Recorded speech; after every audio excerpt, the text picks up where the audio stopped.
미국과 사우디 관계가 점점 더 불안해지고 있습니다. 그 가운데 이 사우디 안보 불안의 중요한 요소인 이란이 끼어 있습니다. 이란?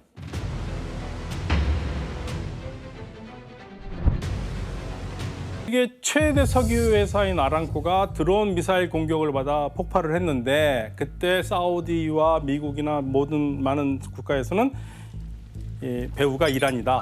날라온 거는 후시, 예멘의 반군에서 날라왔습니다. 그런데 왜 이란이라고 그러냐면 칠판을 한번 보시면서 이쪽 지역의 세력 균형 관계를 볼게요.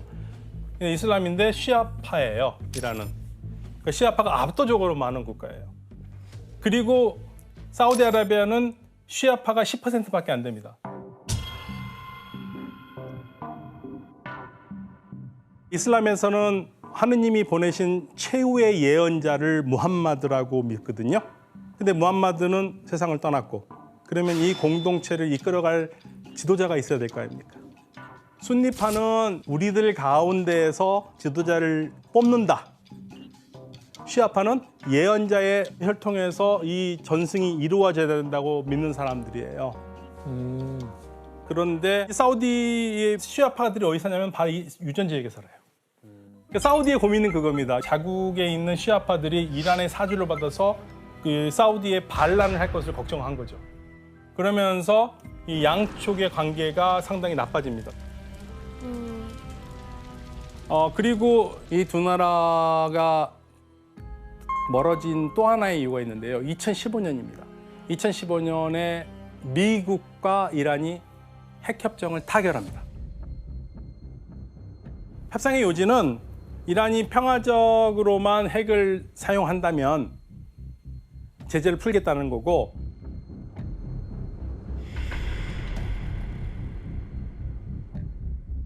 This framework would cut off every pathway that Iran could take to develop a nuclear weapon. 그런데 문제는 주변 국가들은 그렇게 믿질 않아요. 이란의 위협을 계속 받아왔던 사우디아라비아라든지 이 아랍 국가들과 이스라엘 같은 경우에는 이란이 절대 평화적으로만 핵을 쓸 나라가 아니다. 그래서 당시 미국 대통령이 주변의 반발이 너무 뻔하니까 미국과 가장 친했던 아랍 국가들한테 비밀로 하고 결정을 해버려요.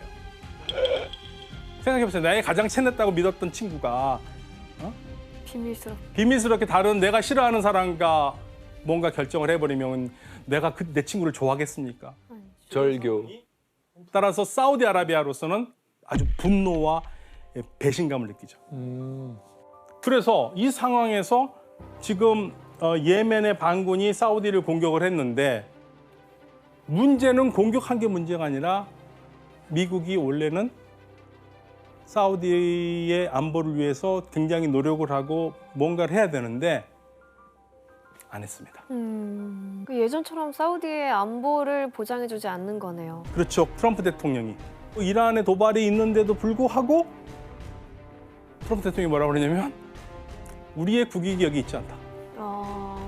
그러니까 2019년이 미국의 학자들은 카터 독트린이 끝난 날. And such an assault will be repelled by any means necessary, including military force.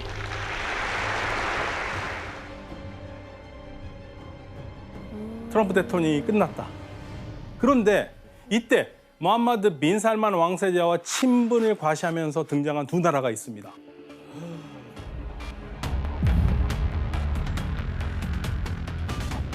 먼저 첫 번째 나라가 어디인지 확인해 보시겠습니다.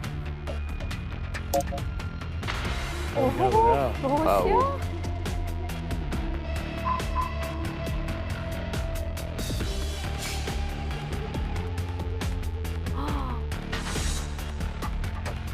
독수리요? 네, 매를 되게 좋아하잖아요. 와. 귀한 건가 봐요. 되게 좋아해요.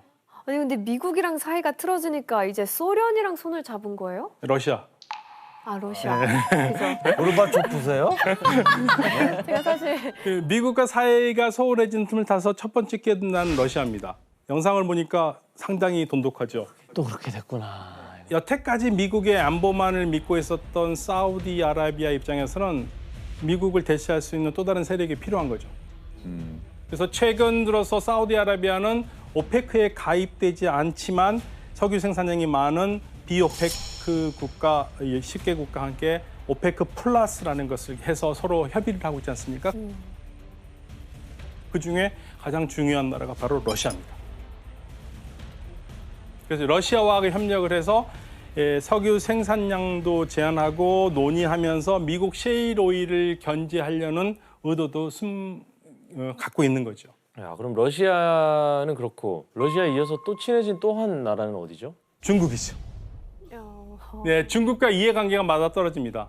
미중 갈등으로 패권 경쟁이 벌어지고 있는데 미국과 사우디아라비아가 사이가 좀 틀어지고 있는 틈이 보였어요. 그러니까 당연히 중국이 사우디아라비아에게 접근을 했고 사우디아라비아는 중국에게 사고 싶은 게 뭐겠습니까? 무기. 게다가 이제 사우디의 빈살만 왕세자는요, 이제 석유 없는 새로운 세상을 만들어야 되니까 새로운 비전을 내놨는데 그게 바로 우리 서울시의 한 44배 정도의 규모 크기에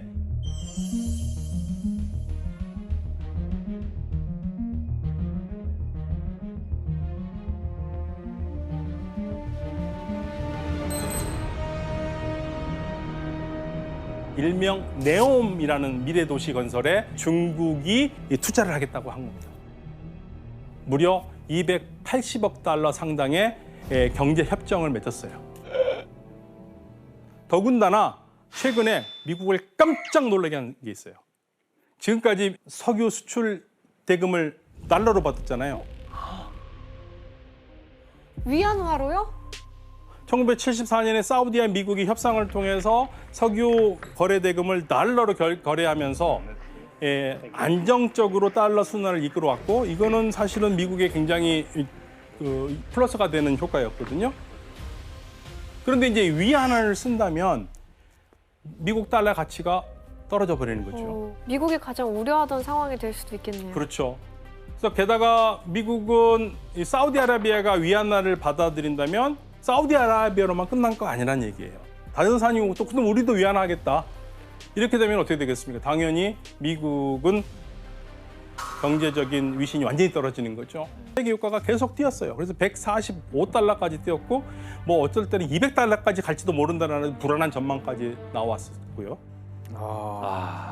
소위 말해서 석유 패권 전쟁이 지금도 계속되고 있는 겁니다. 힘드네요, 힘들어. 첨예한 신경전 끝에 지난 7월 드디어 바이든 대통령이 사우디아라비아를 방문했습니다. The United States is clear-eyed about the challenges in the Middle East and about where we have the greatest capacity to help drive positive outcomes.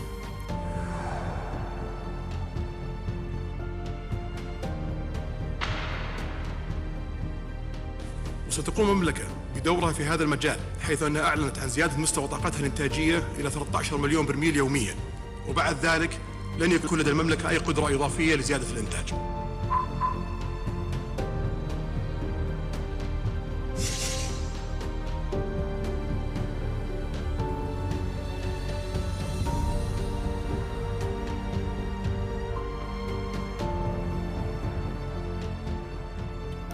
꼬여가네요, 계속. 지구 반으로 딱 나뉘는.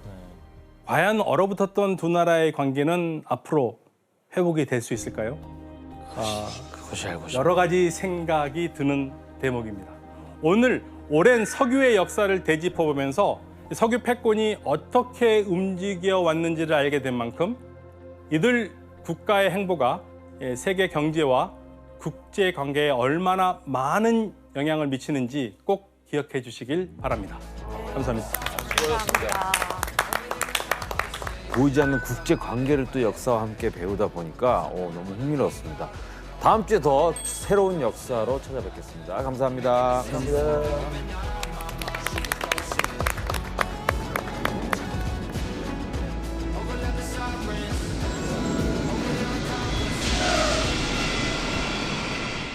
전 세계를 감염병 공포에 떨게 한 코로나19도 모자라 또 한 번 팬데믹에 대한 두려움을 낳게 한 감염병인데요.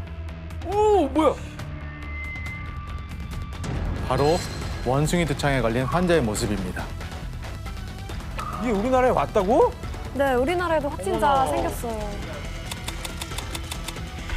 사람들을 죽음의 공포로 몰아넣었던 그런 바이러스인데 치사율이 최대 90%. 와, 걸리면 죽네. 90%인 질병이 있다고요? 인류가 멸망할 수도 있는 정도 수준이겠죠. 그리고 최악의 의학적 롤러코스터라고 평가하기도 합니다. 청색증이란 게 청색증. 청색증이 뭐예요? 청색증이 나타난 환자를 그린 기록인데요. 뭐야? 왜 그래요?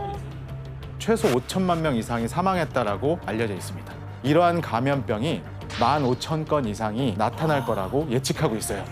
너무 무시무시하네요. 수많은 사람들을 죽게 한 이 바이러스는 도대체 어디서 왔을까요?